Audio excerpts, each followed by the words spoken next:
Good evening, everybody, and welcome to the Atwater Poetry Project, actually coming live from the Atwater Library, which I think deserves a round of applause. When was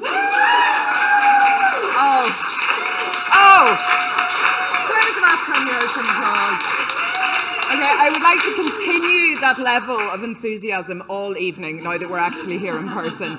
I feel like I haven't heard that for months, which is quite true. I'm going to do a weird thing where I occasionally speak directly down to the camera because we also have a Crowdcast audience who are out there as well, I hope. We think this is working, and thank you so much for tuning in. We're going to try and do this both ways, where our poets are talking to both the audience that's out here and also keeping chat with you, the Crowdcast audience who's been faithfully following the Atwater Poetry Project online for the past year and a half. Oh, yes! Oh, we like this. We like this. All right, baby steps going forward.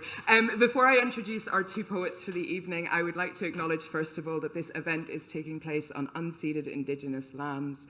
The Kanien'kehá:ka Nation is recognized as the custodians of the lands and waters on which we gather today. Tiohtià:ke, Montreal has long served as a site of meeting and exchange amongst many First Nations, including the Kanien'kehá:ka, Huron-Wendat, Abenaki, and Anishinaabeg. Today, it is home to a diverse population of Indigenous and other peoples, and we are grateful to be able to share words and stories on this land this evening.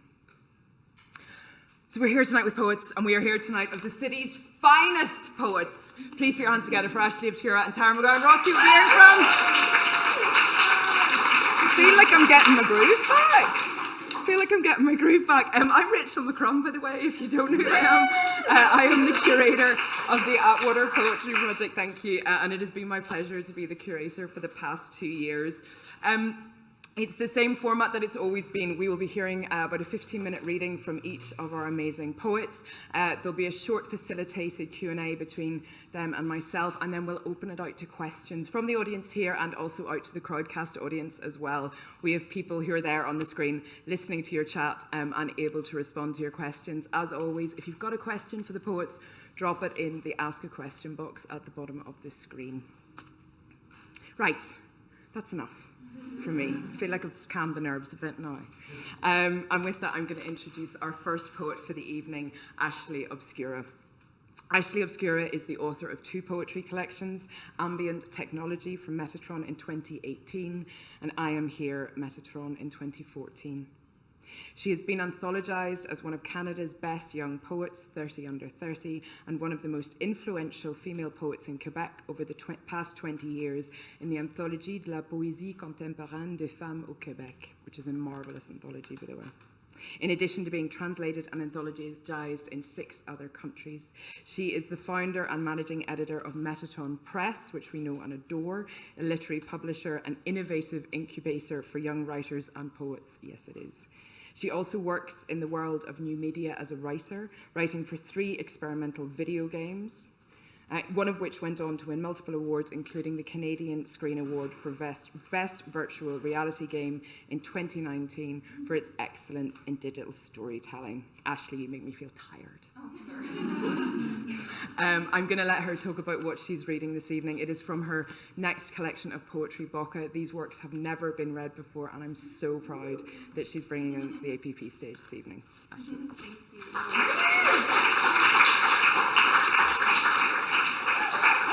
Thank you. Thank you. It's been a long time. I haven't stood in front of an audience and read for, I guess it's been 2 years. I've done some digital readings, but it feels really surreal to have human bodies here.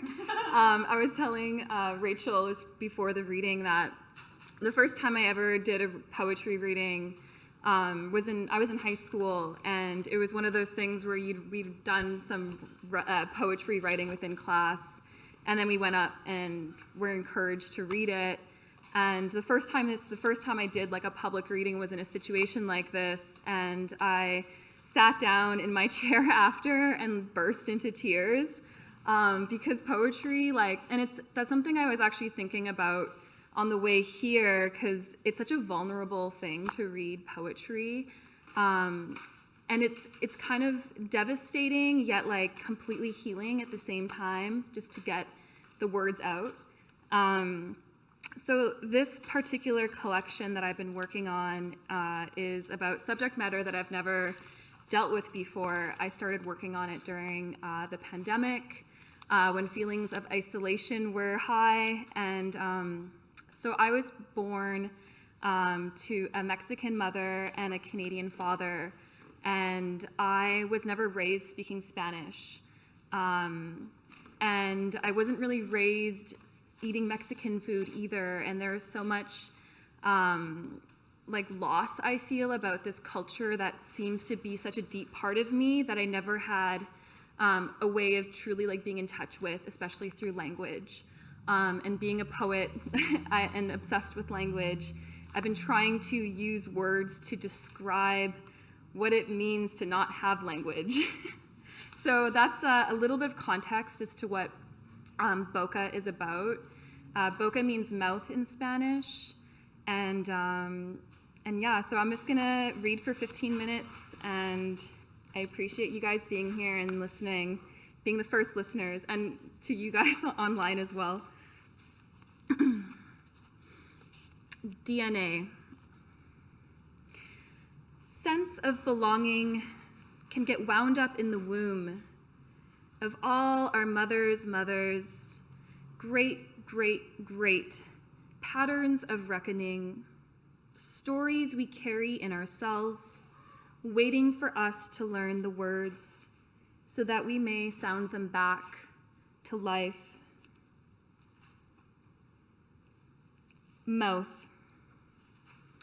The mouth holds, the mouth as whole, holistic, holy, hollow, a portal to wholeness. I open my mouth and whole words are missing, whole worlds. Mother tongue. It sits somewhere in the center of my chest near my heart, somewhere inside my breath, but deeper somehow, underneath, unheard, yet intertwined. It creates a wall between my heart and my mouth and the world, an emptiness in the center of me, thick presence of bloodkin absence. Womb. I inherited as much as I could from what my mom was capable of giving me. She likes to say I was eager to get out of her and into the world. I was born in under an hour. I came out easy, I came in whole, caused her no pain, slid out, she hardly pushed, into the hands of strangers. Umbilical connection cut, no ritual. Languages beaming in me, woven deep in my blood. Ancestral lullabies no one ever sang to me. I could have used planetary comfort, a language for this loss, for the parts of myself I never knew how to shape. Sheaths of wheat dragging on the sorrow, darkness beyond vision, the emptiness in not knowing where one's roots have been buried. The first thing I did when I was born was cry. So much air and artificial light, wanting to be heard. My mom says that when I was born, she looked into my eyes and saw the entire world. I put my mouth on her and sucked. Ojos. No one ever noticed my eyes were a different color than theirs, but I did notice the absence of warm tones in theirs. I felt they could see the earth stain inside of me, and I could see the piercingly beautiful freedom of open blue skies in theirs. When they saw my mom for the first time, they would say, "I love her accent, it's so cute. You don't look Mexican, but now I see it." Ghost limb. Just a little bit of context, actually. I was born in Saskatoon, Saskatchewan, and lived there for 18 years before I moved here to Montreal. And there wasn't a whole lot of cultural diversity where I grew up. So that poem, when I'm talking about the brown eyes, everyone around me had blue eyes, and I think that's an important aspect to keep in mind with these pieces. Ghost limb. I may look like you, but I lost my language. We are not the same. I envy the way you feel entitled to everything, everyone, the way you assume the world was made for you. Even on my best days, I hardly feel as though I belong to myself. My heritage is a ghost limb. There is so much inside of me I feel that I cannot touch. I feel I will never speak. I feel I will never know how to recognize, how to pronounce. Canada. Mama came to Canada from Mexico City. She wanted her babies to have Canadian passports. She learned English watching the American soap opera The Young and the Restless, named me for her favorite character, the one she thought most intelligent, most attractive to men, and therefore the one most capable of surviving. Passport. I go downtown to get my Mexican passport renewed. I use the Spanish words I have been practicing all week. I have been anxious all day, a disgusting embarrassment stuck between my gut and my mouth of not knowing the words I need. At the passport office, I try my best to speak only Spanish, and I'm doing pretty well saying the words I have been practicing and trying to remember. When the man who is notarizing my passport says, "How can you expect to be Mexican if you don't speak Spanish?" as he signs my passport. Blanco. Mama taught me the words of my body in Spanish, the names of the colors and the numbers too. Azul, ojos, blanco, lengua, boca. I mimicked her mouth with my innocent pink boca. But she did not teach me how to explain the inside of my heart in the right language, using words her mother had passed to her. I imagine my mouth making shapes it hasn't made before, rolling R's and effortlessly shaping tl words, freely speaking mother tongue. I imagine these articulations shall be the frequency I will enter back into myself, colorful as all the petals and fruit in the Oaxacan jungle, held by the harmony of all potential of becoming, feeling provided for and protected by the ancestral skin and warmth of Spanish. Like you can throw a seed up in the sky and it blooms before it even has a chance to reach the ground.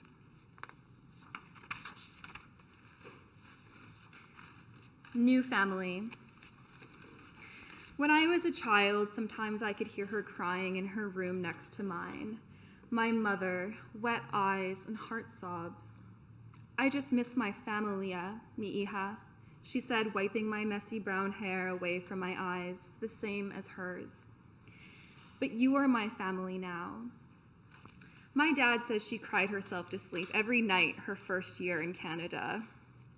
That kind of sadness makes me sick. That kind of sadness seeps into daughters. Homesick. Imagine having none of your family near you when you're growing future family inside you. No wonder I felt homesick when I was home. Mom was missing home and she was growing me inside of her. Transmission. If I don't speak the language of my ancestors, how are they to communicate with me? Private property. Mama hardly ever had a chance to flex mother tongue. Even if Dad worked for the telecommunication company, it still cost $1 a minute for Mom to call her mama, and on one working class income, it was too expensive to keep in touch.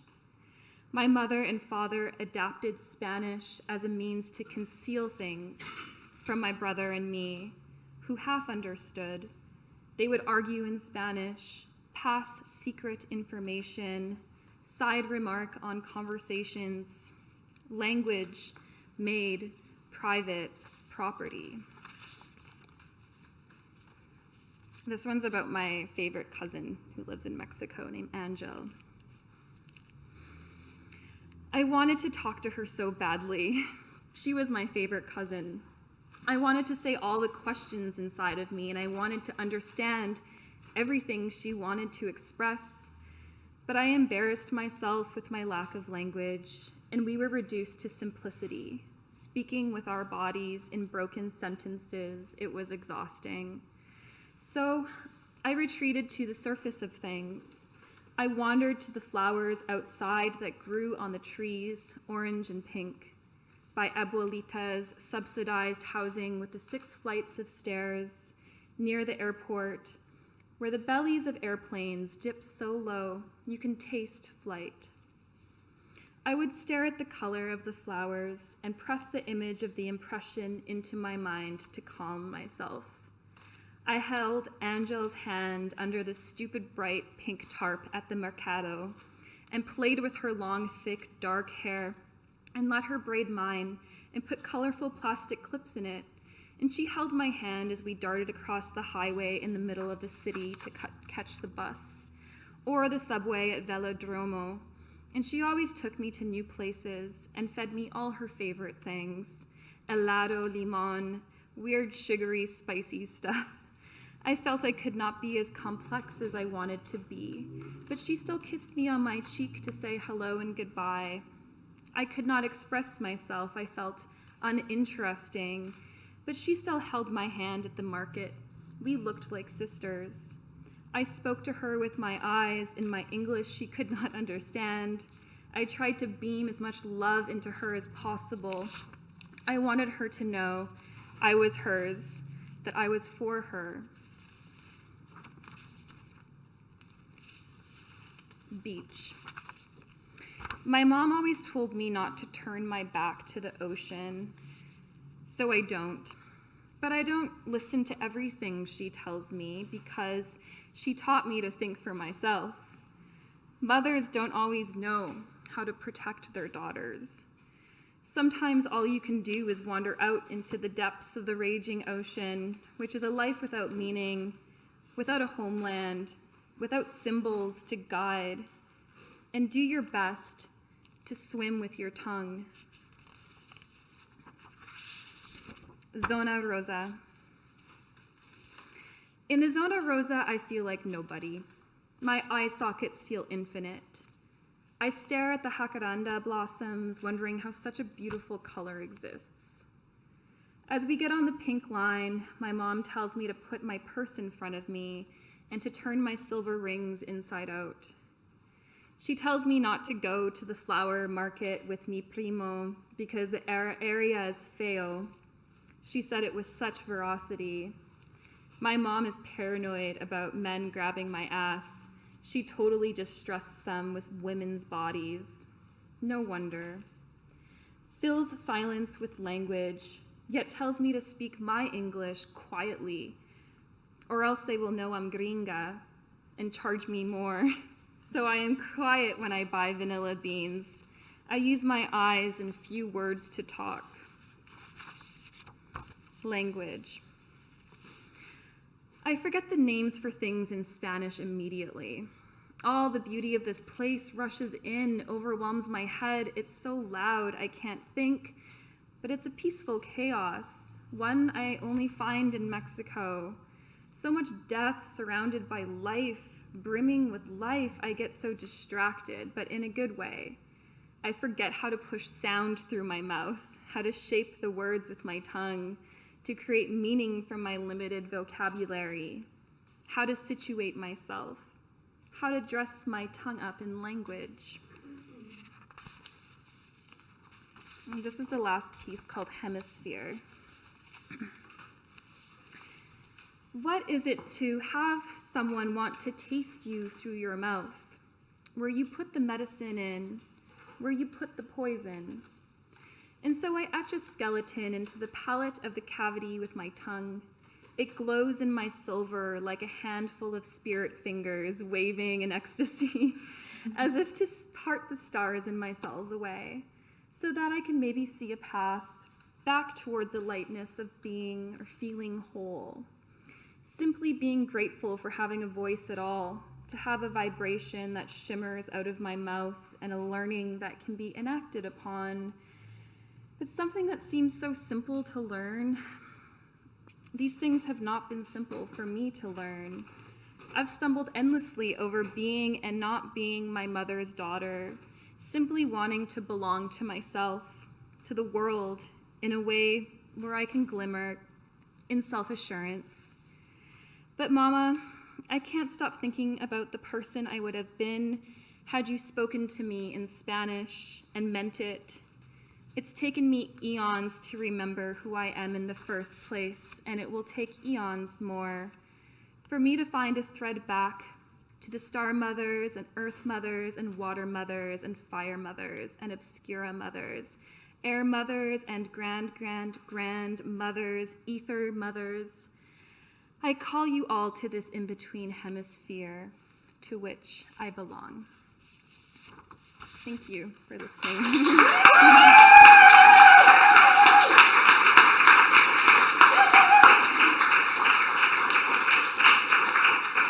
Thank you very much, Ashley. I could have sat and listened to you for an hour, in all honesty. I was just drifting off, going, somebody's reading me poems in person. This is very beautiful. Feeling slightly giddy, I'm not gonna lie, about being back. That was gorgeous. And when is Boca coming out? We hope? I don't know yet. Okay. It's still in development. Watch this space. Yeah. Soon, I hope. That was, and I'm looking forward to unpicking it a bit more with you later. And so it's my turn to introduce our second writer, reader, poet, marvelous human being of the evening. Tara McGowan-Ross is an urban Mi'kmaq multidisciplinary artist and writer. She writes on Substack. She also writes on Instagram, Facebook, very many other platforms, and I recommend following her on all of those because you will not regret it. It's a joy of my day, I'm not going to lie. I stalk you quite a lot. And she hosts Sean and Courtleigh's Indigenous Literatures Book Club.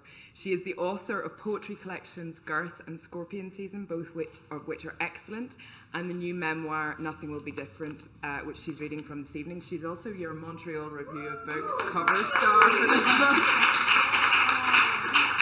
I'm very excited to hear her reading from Nothing Will Be Different. I'm just going to read one quote that's been said about it. This delightful book, appropriately enough, works like your favourite mixtape. It's got everything you want and somehow it all fits. The arrangement is unexpected, but in retrospect seems obviously right. Here is softness and pain, intimacy and revulsion, flourishing and sickness. McGowan-Ross just sounds so good. Please put your hands together for Tara McGowan-Ross.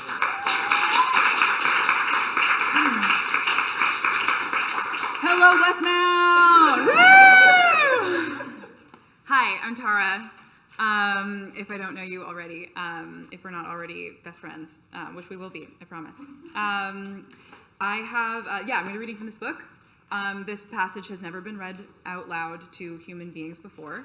Maybe to my dog, like once or twice, but not like actually human beings. I also have copies of it in my backpack on a special It's Been in My Backpack $2 discount for people in the room. People watching at home, there's a link in my Instagram bio, @GirthGirl. So you can pick it up from me if you want, no pressure, it's chill. I'm going to be reading from a essay called The King of Carrot Flowers, Parts 2 and 3 by Neutral Milk Hotel by Tara McGowan-Ross. And at this point in the story, basically I have graduated from university. After a really good yoga session, I meet a ghost who convinces me not to become a lawyer. True story, nonfiction. And then I go tree planting for the fourth time, I think, or third time, I think, and then for 3 months. And I'm on my way back when, to my wonderful partner who's great, but then my doomed crush, who's this very complicated philosophy master's student, I do not recommend, but do recommend, but do not recommend, but do. Is like, it just texts me and is just like, my girlfriend broke up with me. Let's hang out. And I'm like, woo! The plot thickens. So that's basically where we're at. So August 2018, Vancouver, British Columbia. I don't understand, said the horrified person in the line ahead of me, waving her plane ticket in the face of the major Canadian Airways customer service representative. Isn't there anything you can do? The customer service guy's eyes went temporarily distant and out of focus. Above him, on the departure screens, dozens of flights out of the Vancouver airport were flashing delayed or canceled. Like I said the customer service agent to the angry traveler, there is a massive thunderstorm over Toronto. Unfortunately, I do not control the weather. My flight connected Prince George to Vancouver and Vancouver to Montreal. I had paid my fare, this was on like Expedia.ca or something, for a guarantee of seats on 2 separate airplanes. Surely, it would be no big deal to get on just the second one. Actually, yes it is, said the woman on the major Canadian Airways customer service line when Brittany got us into cell service in the suburbs above Vancouver. You bought a ticket from Prince George to Montreal, not Vancouver to Montreal.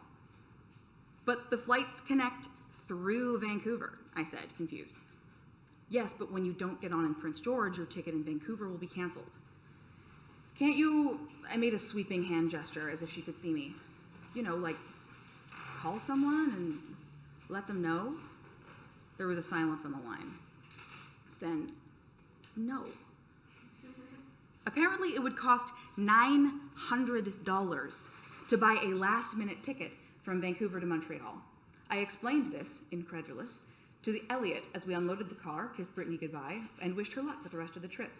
Despite the fact that I already have a ticket from Vancouver to Montreal, I scoffed, as we dragged our bags to the nearest bar.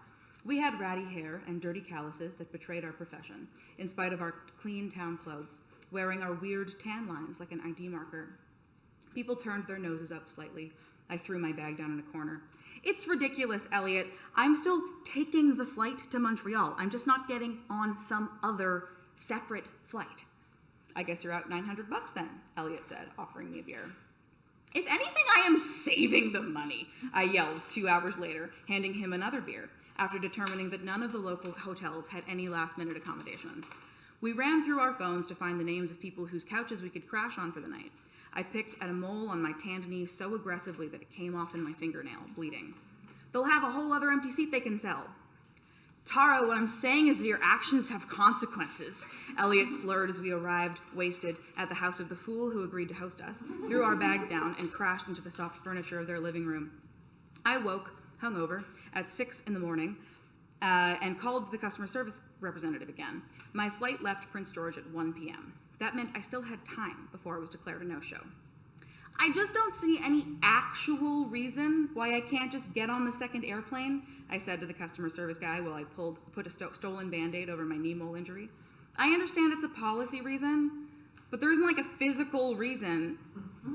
I can offer you a new ticket or I can advance declare you a no-show, he said, clearly losing his patience. We had been talking about this for a while. I was not letting it go. That doesn't work for me, I said. Is there like a manager I can speak to or... Look, lady, he said, exasperated. I work in a call center. I'm looking at a computer screen. I only have so many options. There is no change the ticket for no price option. I do not have this power. Oh, okay, well, that I understand. Who does have that power? Go to the airport. Plead your case. I love you, I blurted, and I hung up. I grabbed my bag and called a cab and made a run for it without saying goodbye to Elliot or the person whose couch I'd just been sleeping on. I was not nervous at all. I had this weird feeling that it was going to work out. I was fresh from 3 months of forest work and fully bush crazy, strong and brave and confident, and fairly certain that the rules and conventions that most people lived by had been made up by someone who was strong and brave and confident. What made those people different than me? Hi, I said, dripping with sweetness, at the customer service desk at the Vancouver airport. I have a problem. The customer service guy raised his eyebrows. Behind him, the screen flashed, canceled, delayed. Flights to Montreal remained unaffected. First of all, I'm not going to Toronto, so you can relax. Anyway, I was supposed to get dropped off by my planting company near Prince George, but the season ran long, and we actually got dropped off in Kelowna. Only this last part was a lie. The season had run long due to a particularly good summer raspberry season that had left the planters foraging in their pieces more than actually reforesting them. Our crew bosses kept finding us sitting down, pink-teethed and sticky-fingered, alone and eating. Later, when all of our shame was gone, they even found us in groups, talking. "Get back in the land," they'd shout, "and plant your frickin' trees." Then we'd run, giggling or swearing or both, out of eyesight, and they'd bend over the bushes themselves, slipping fat pink husks of sugar off the bushes to bring them to burst in their thirsty mouths.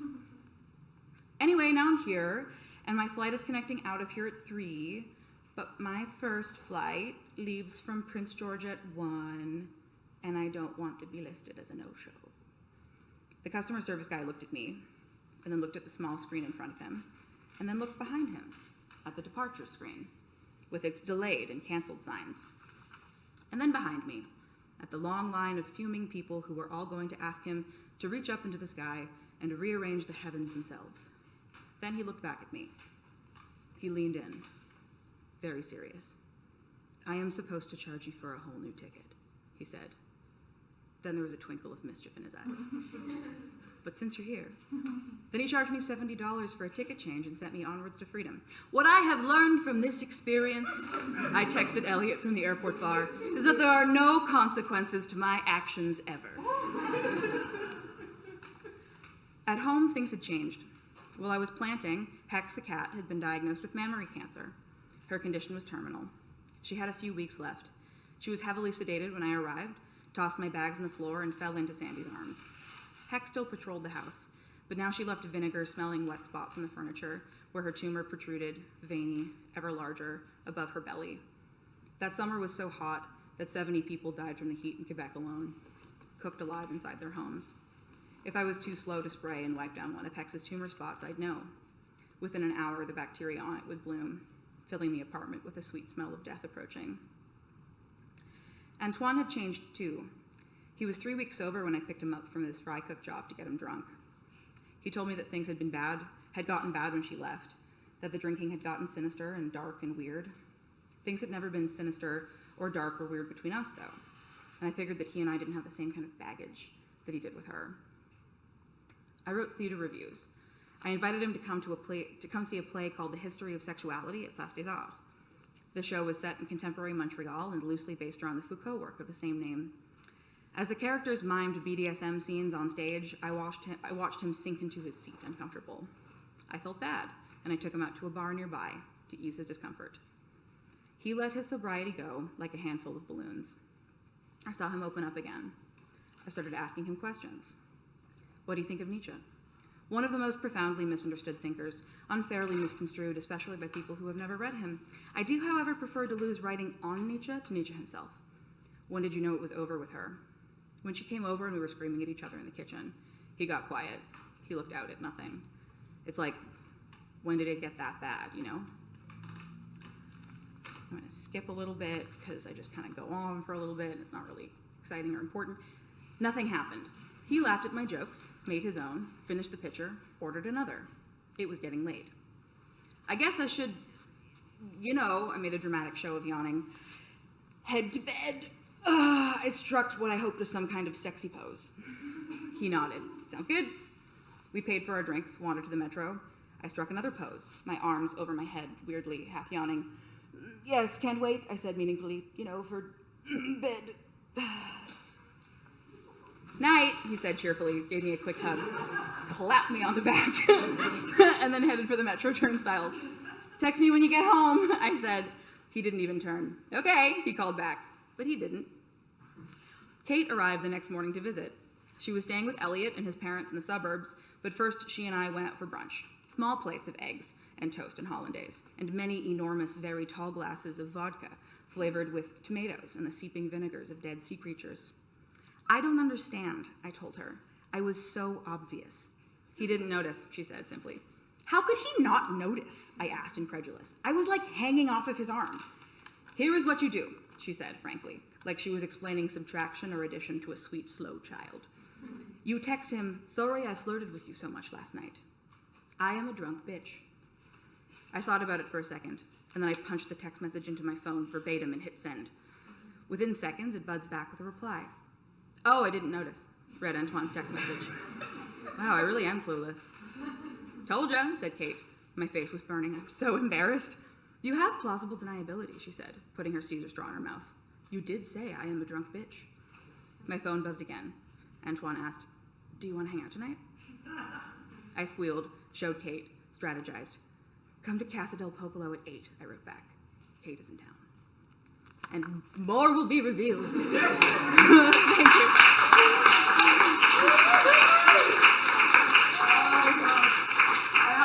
When that started, I was like, oh, I want this as an audiobook. And by the time it was over, it's like, I want this as a sitcom. The audiobook comes out November 25th. Yeah. Really? There's an audiobook coming out. No, I'm not reading it. No. Someone who's actually an actor is reading it. Give us a couple of minutes. We're just going to shift the arrangement a bit here so we can have a chat. So talk amongst yourselves.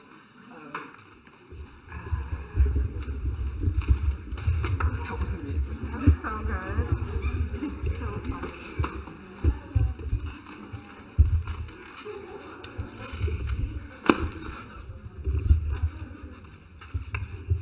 I just don't look in the camera if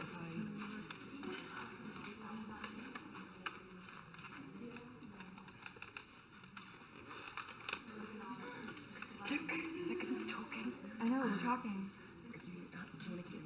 Oh shit, right. Yeah. Right. Makes sense. How are we doing? So pro. At this point, I would like to take an opportunity to thank Deb Van Slet, who has been looking after the camera and the mic and the lighting and all the tech stuff this evening, courtesy of Ada X. Round of applause for Deb Van Slet.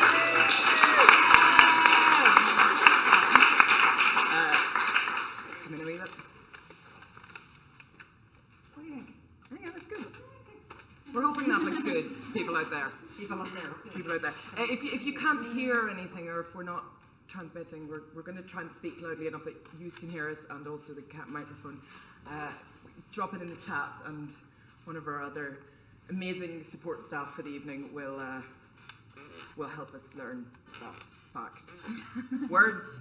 Just didn't start reading. I did actually say your book was available for card hold cash, and I wrote that down as a phrase earlier. So I'm really, really out of practice on this. Right, let's talk about these books. They're both really quite personal. They're both very autobiographical in lots of ways. How did you decide what to keep in and what to leave out? You go first. Yeah, I think that it was a long process. I knew that it was going to be personal, but I guess what I didn't really understand was I was like kind of a refresher course in just exactly where my walls go up, you know? Like I kept on noticing it because what would happen is I would write a draft and my substantive editor would be like, this is great, but like at this point you just are like metal wall goes up and it's just like and goodbye and everyone's just shut out completely. And she's just like, if you don't want to talk about it, it's fine, but just like don't bring it up, you know? Like if you know you're not gonna like get into something, then like don't talk about it. Because I kept on just kind of like introducing threads and then dropping them. So what remains in the book are the threads that I did want to follow, that and that kind of like made a narrative when I put them all together. So there are a few things that I left out because I was just like, I don't think it would necessarily be ethical for me to put this in and not have a conversation at all about the people who are being written about, you know, and also I'm terrified of these people and I don't want to have that conversation. So I just didn't. I'm just not ready. I'm not mature enough. Are they in the book at all? There's a few people who are mentioned a little bit, and then I'm and moving on, because I was just and there used to be longer essays that were scenes with them or whatever, but I was just this is a person who I want to maintain our relationship, and I'm not ready for the conversation, so I'm just not this memoir, you know? Right. Maybe the one that I write in 10, 15 years, you know? 15. So I guess it was like a comfort level thing and a like weighing the pros and cons of like which relationships do I just need to preserve, you know? And yeah, that was a lot of it. And then also like there's a lot of stuff that just is very personal, and I'm uncomfortable with the fact that I wrote about it and have fun. You know, like that's what makes it sexy, I guess. I so see funny. Ashley nodding a lot at this. So yeah, I feel like we all, I mean, I also, like, I am a writer, but I also work with lots of writers, and there's always, like, this element when you publish a book where you're just kind of like, because you live in your own world while you're writing it, and then all of a sudden it's out, and you're like, oh, like, you kind of forget that that's, even though that's what you're writing for, it's like you kind of forget. So yeah, I definitely understand that very deeply. And for me, I guess the surprising thing about my book was that I never imagined my mom was going to be such a big part of it, even though it's like so clear that she is. But I feel like I really didn't want to write about her. I was like, not yet, or like, I don't know, I've written about lots of other subjects like love and like being young and freedom, but this is kind of like the most serious work I've done, and I'm like writing about someone that I love so much and who loves me so much, about, you know, and it's a complicated thing that I'm writing about, and I'm trying to do it in a way that it doesn't seem like it's her fault that I lost my access to Spanish, you know, so it's Can I ask, was that a conversation you'd had prior to writing the book, or was it came out through the book? And did you know, I mean, did you have the conversation about writing it, or was it later the case of she then read the poems and went, oh, this is how you feel about this? Yeah, I think that will come. Like, I'm very secretive about my writing while I'm doing it. Like, I don't even share it with my partner. Usually I'm very, not even like friends, but very, like, I like to write alone. I'm not sure, like, how about you? Do you write alone, or do you share it a lot? I think my impulse is always to share. So I'm kind of trying to be a little bit more closed-mouthed about like my practice lately, because like I also have like when I get distracted, it's really hard for me to like rein it back in again. And also kind of when I get ahead of myself, like in terms of if I get too excited about a project, I lose sight of the like very practical, like, but I still have to get like words on the page like aspect of writing. So I you know, like, and I think it goes both ways. It's like you can get like discouraged, like, and then I'm not going to write for a week because I'm so discouraged, and then there's also the like I spent too long fantasizing about like what an amazing book this is going to be when it's done. So, and then I was like, and now that's basically finished. So, and then I didn't write for a week. I love that where it's like, you can see the book launch, it's just going to be amazing. Anyway, done. And I'm like, oh no, I didn't write it, you know, like, worst anxiety. So I have to, I've like, so over the course of like writing this book, I got an external studio because I was like, there's no way I could, because I wanted to do that thing where like I have to lock myself in a room and be left alone for like 8 hours, or it's just not going to happen. So I'm trying to be more closed-mouthed, but I do feel like there's a point where there's always a point where like it doesn't make sense to me anymore. Like I have to share. Yeah, like that's it doesn't so true. like and so like because I'm not going to progress unless I've shown it to somebody. I feel like there's like yeah. I mean, I don't want to do this in sort of a cliche way. You're both very active and entertaining on social media, and I don't mean that to cheapen, but I mean that in that you do it very well. You do it in a manner that is meaningful. You do it in a way that it feels like a creative output for both of you and a creative outlet for both of you. So I'm interested in, do you compartmentalize the writing part into something else, or do you find that it leaks out into that platform where it's like, no, this is for this, and this form, this book, this paper is another way? For me, it's transformed over the years. Like with my last book, Ambient Technology, I was using like Instagram to kind of like test out the content before and kind of get a gauge of like what the audience, like what kind of engagement it got, and like I'm happy I did that. But for this book, like it's really it's so personal to me that I don't really even need like external validation, nor am I seeking it. So that's a totally like usually and even with I Am Here, my first book, I feel like I kind of half wrote that on Twitter. So this is like truly, this feels like my most serious work and like my most personal. So I kind of just feel like I'm keeping it all to myself until, I mean, except for tonight, and then until like the book is out. No. Yeah, I have this like, I do try to keep the social media thing as like sort of a separate thing than like the writing practice proper. Like I kind of think about one of my mentors and good friends, Stephanie Demet, love you, Steph, said something that was like very, very, very true about writing, which is that basically when you're a writer, you have two jobs, and there's being a writer and there's being an author. And like I think about the social media stuff as like that's kind of my author job. That's kind of my public facing like hello, like I'm a person, buy my book, you know, like that's one job. But then like being a writer is all about I'm locked in a room for 8 hours and like you know like I'm like agonizing over edits and like trying to like make sure that the words are getting written and also that they're good.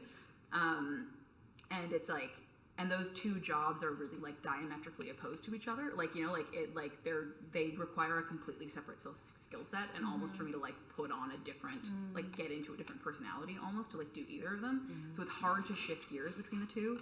And then like it's easy to mistake like doing one of the jobs for doing the other job, and if you don't do both of them, you're screwed. So like, so I'm like, I do feel like as much as like my Instagram stuff especially, and then my Substack stuff as well, have kind of become another, like an extension of my writing practice. I also have a personal writing practice that is like not just that thing. But it just, yeah, like it does mean that there's a lot of like pressure to content create. Which is like why, like, I don't know, my approach to Instagram is very like first thought, best thought, like let's see if this makes any sense. Post, you know, like You can always delete it. Yeah, exactly. I want to come back to something I noticed, I think, when you were reading, particularly from Bokken, and I was thinking about in terms of the memoir as well, Tara, which is, with Bokken, it seems like, in the poems you were reading, that there's a lot of questioning going on. There's a realization going on, but not necessarily a resolution. Does that ring true? Yeah, well, I think that is true, and I don't know if there is a resolution. Like, the book is still in progress, but I'm kind of okay with that because it's like a conflict that has been going on in my life for so long that I don't. Like, I always like to go to writing to kind of, like, heal a part of myself that I feel like needs to be addressed or, like, explore it. So I'm kind of still in the midst of exploring this content. Finding my voice in it has been, like, I've really struggled to kind of, like, feel confident in my voice with this work because usually my stuff is a lot more lush and, like imagery based, and so this to me seems like really like sparse. I'm just thinking about actually what I've read of yours before, but it's so storytelling based. Yeah, I guess there is, but yeah, I guess it's a really interesting question, and I'm not sure if resolution is what I am seeking. Nice. It seems like liberating to say that, but I think that there's always this pressure for writers to resolve the thing that they're grappling with, and is it a failure if you don't? You know, I don't know. Sometimes you just need to acknowledge that which is there, and that is kind of a form of, I don't know, completion in a way. Totally, yeah. Very smart person.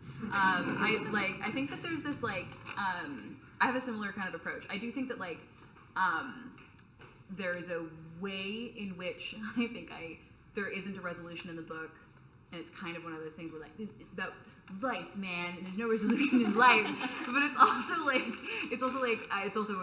piece of art, and and it is a narrative, and it's kind of like, even though everything that it's nonfiction and what happens in it is true, it's like I did have to kind of like smush the facts into like it's kind of an arc, you know, like,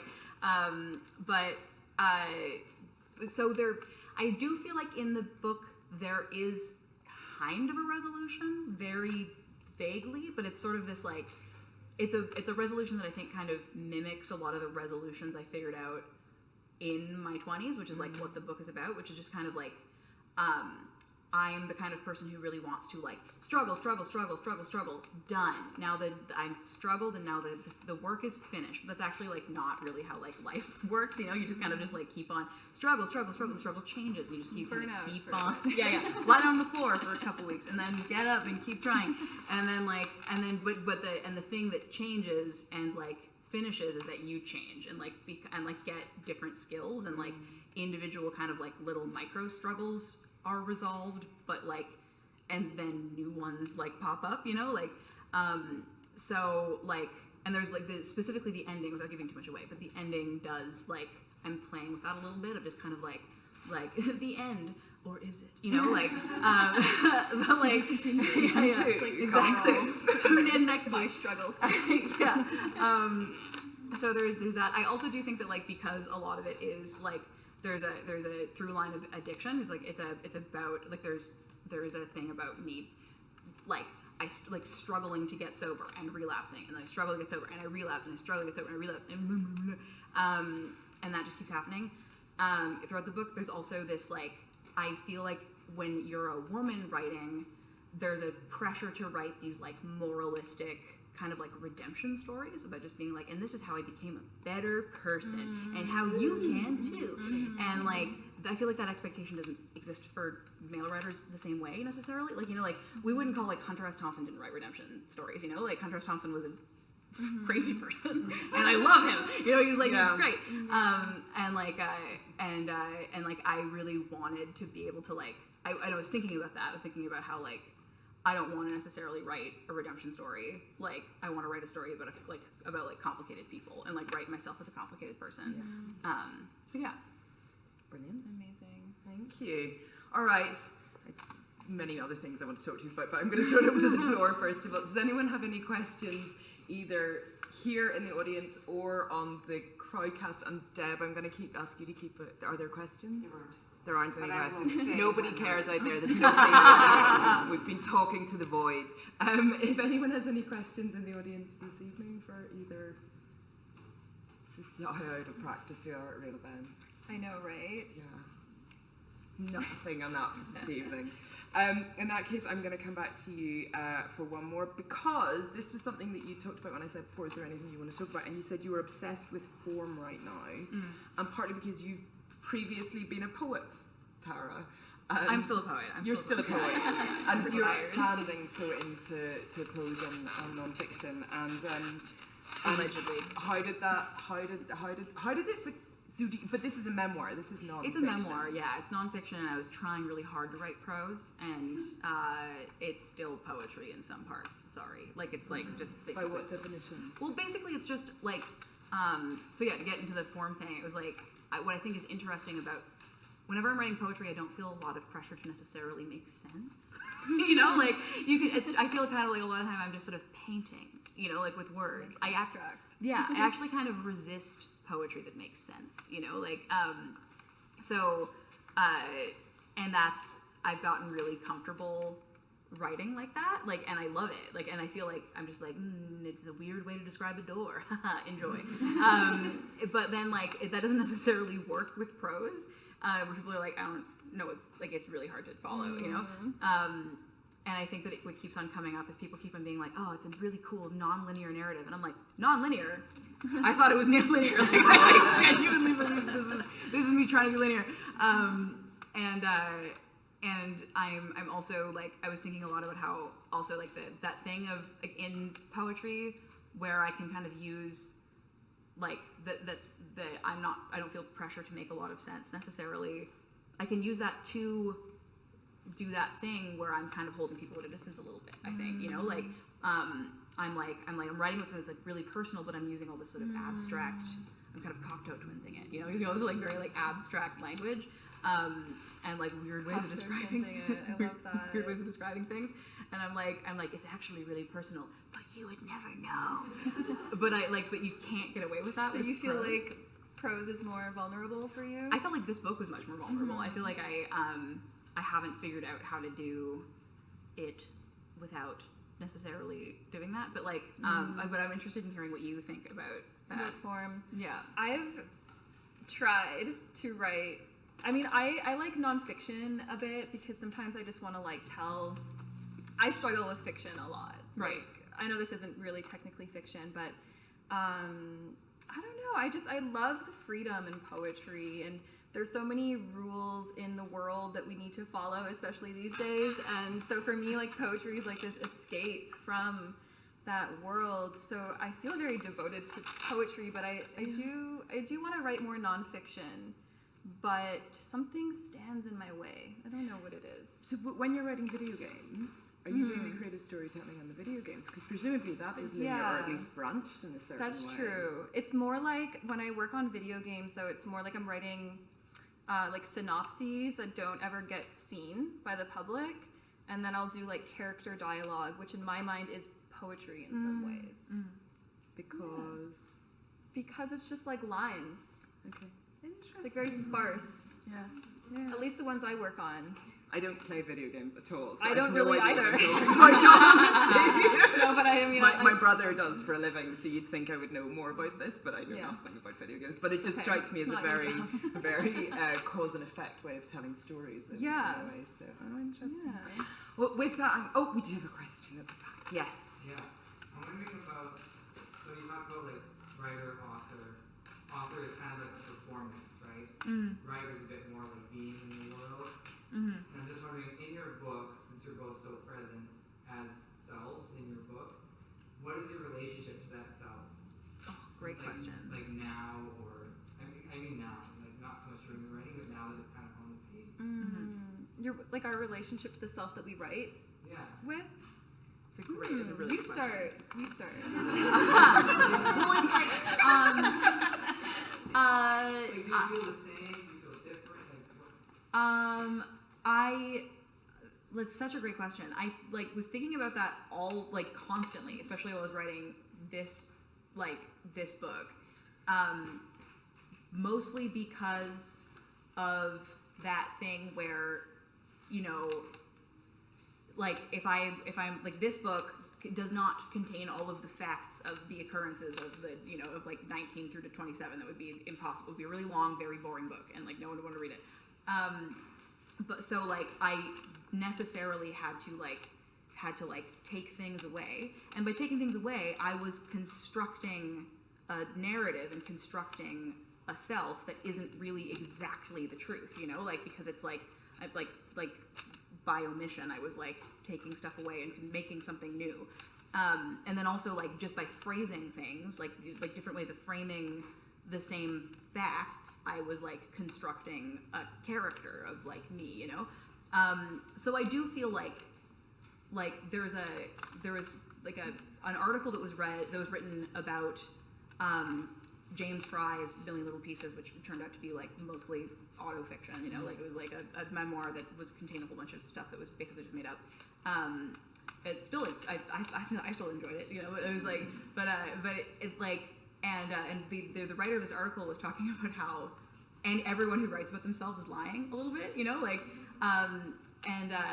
like, because you can't capture the full essence of yourself when you write about yourself. So like, I do feel like I identify with this person, but every day that passes, I identify with her less, because I identified with her when I was writing her, and I change every single day. So like, if I wrote this book now, if I had another chance to edit it, I would change a bunch of stuff. And if I had another, like, you know, if I had another chance a few months after that to edit it, I would change my stuff. I feel like that would just keep happening forever, and I would never publish it if I was like trying to wait until I found the perfect version of myself, you know. Right. That's such an interesting way of putting it, like finding this like perfect version of yourself. And I think we talked a little bit before the event, but you were mentioning how like you were kind of obsessed with how when you moved like a thing around, it really changed the story. And I think for me too, like if it's so hard to like finalize like a text, and it's so hard to let go unless like there's like a deadline or like a publisher being like, we need this from you. Otherwise, like I would just like play with language forever. You know what I mean? I need a deadline to finish. And but yeah, to answer your question, Jay, I don't know. I just feel like it's just like younger versions of myself, and I like feel empathy for her, and like I do enjoy going back and reading some of my older work, particularly like I Am Here, I feel like I was onto something with that. Like I feel like I was doing a lot of self-discovery at that time, and I like still go back and I feel like I learned things about myself that I've forgotten. And I think with ambient technology too, it's just kind of beautiful to be able to go back and like be reminded of like maybe not who you were in like your full essence of a person, but who, like this part of you that you thought you were. I don't know. It's kind of cool. Thanks for the nice question. Yeah, that's great. Elise Moser at the back. Oh, with loads of questions now. This is what happens. Elise. I just wanted to remind everyone about Tara's workshop tomorrow. I will do at the end. Yes. If you love Tara McGowan-ROSS now, and who doesn't, you can spend how many hours in your presence tomorrow online? Oh, I forget now. I great. Hours. 3 hours. 3 3 hour hours. poetry workshop tomorrow. In our presence tomorrow for a Yes. workshop called Poetry Poetry and document. Yes. So which sounds amazing. So, and the link is on the Atwater Writers Exhibition site. We'll post it in the chat actually if anyone's out there in the Crowdcast. At atwaterlibrary.ca. Okay.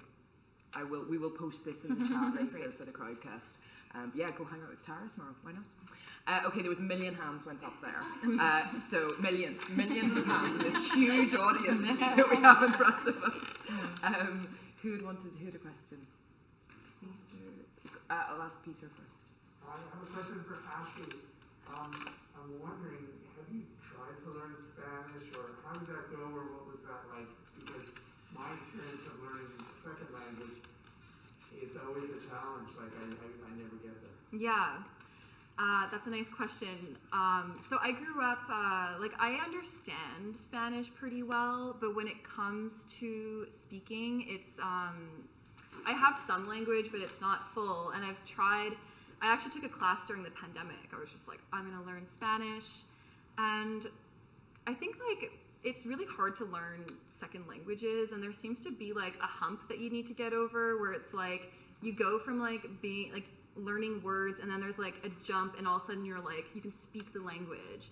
And I feel like I haven't gotten over that hump, and I don't think it's like a lack of me not trying. It literally, like for me, it seems like a sort of emotional wound that I need to like get over in order to like, and I know that's like a weird thing to say because people are like, oh, like why don't you just learn Spanish? And I'm like, that's a really complicated thing, and it's kind of it's hard to talk about even.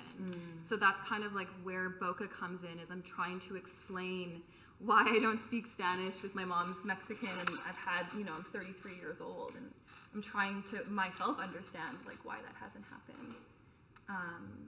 So yeah, I took a class last fall, but I found it very difficult because I was in a class with a bunch of like Americans, and they weren't from Mexico, and I don't know, like I just felt so I get so embarrassed about it, honestly, that it almost makes it hard for me to do it in a social space.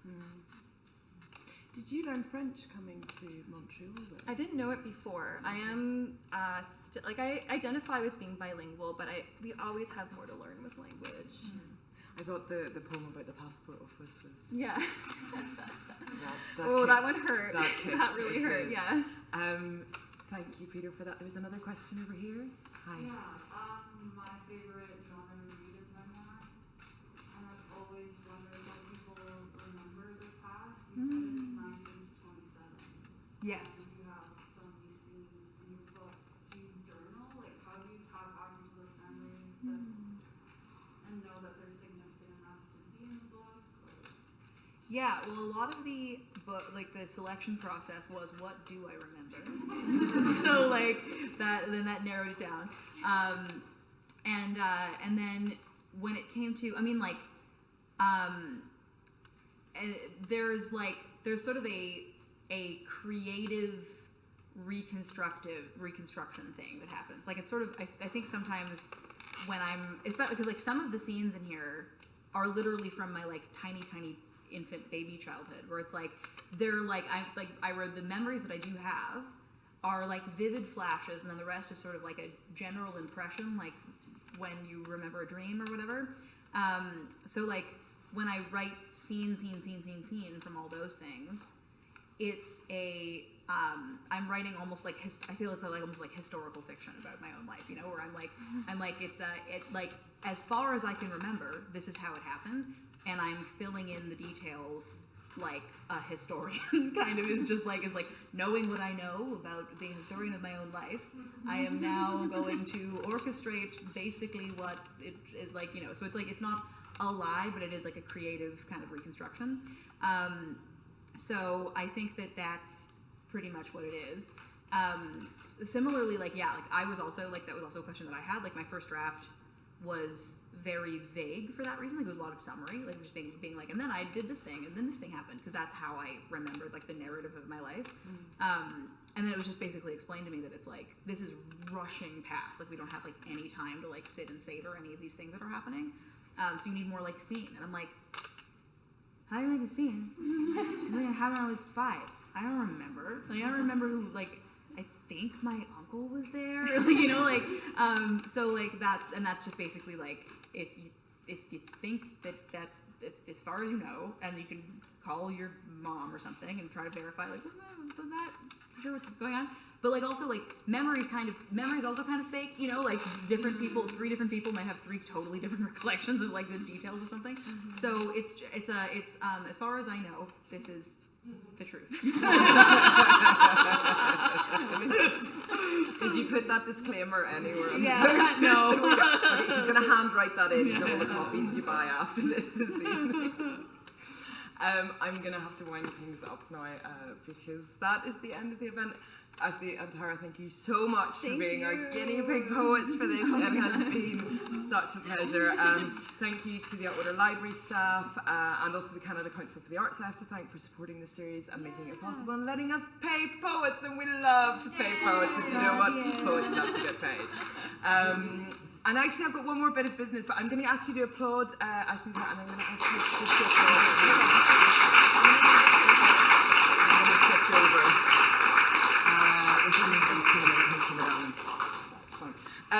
I sort of feel like I'm about to tell you a story now, so because we've got the cameras down here.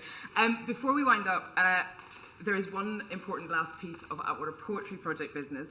This is my last event as the APP curator. It has been my pleasure to helm the series over the past 2 years, and if you don't know, the series actually started in 2004. It was run out of the library. It has gone through an amazing array of curators. It was founded by Awana Sibiliskjoy, Katia Grubasik's in there, Darren Bifford, the amazing Deanna Radford, who I inherited it from 2 years ago with huge thanks. And it's, you know, it's been quite a 2 years to take on a live poetry series, in honesty.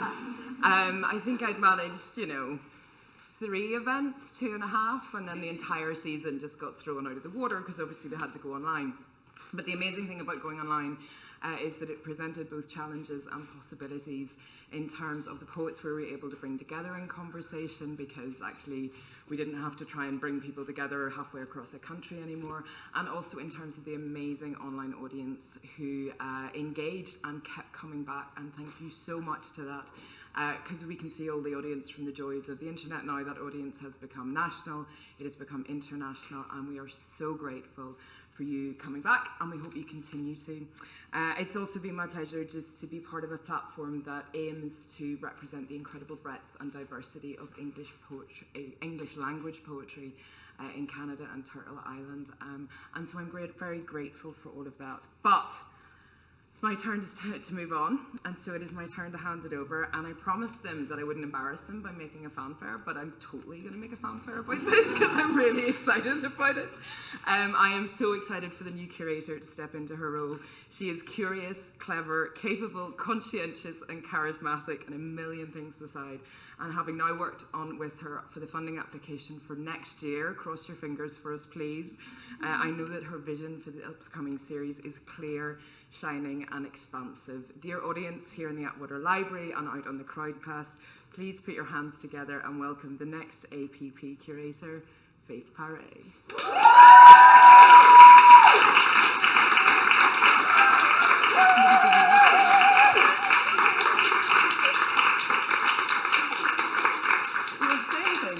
Hello, everyone. Hi, everyone. Thank you, you so much for being here, to Ashley and Tara, and just to hear your work again and to be moved. This is such a special evening that I don't think I'm going to forget for a long time. So thank you for the work that you guys do in community, and for many familiar faces too that I know very well from the university, from other literary events. It's nice to be in a room with people who care so much, I guess, about kind of cultivating Montreal community, literary community, and I've learned a lot from you, so it's very strange and exciting to be like sitting in this role then. So yeah, You ready? Thank you so much. You could say that. I'm feeling really good. I mean, we've talked a lot about so far about that this kind of thing of like the mentorship that has to come in terms of taking on a role like this. And I also think that like being a guest to Montreal too, and learning about the community through mentorship and through people being extremely generous with their time and wanting to get a coffee with me and tell me about like their funding woes or the ways that they you start with a bitch fest about the funding woes. Yes. That's just the way it goes, right? The bonding experience. Oh, totally. Yeah. And or like their kind of curatorial dreams, and I think it's kind of like I see this role as a way of kind of giving back to that kindness, I suppose, and trying to see if I can match that in any kind of way. So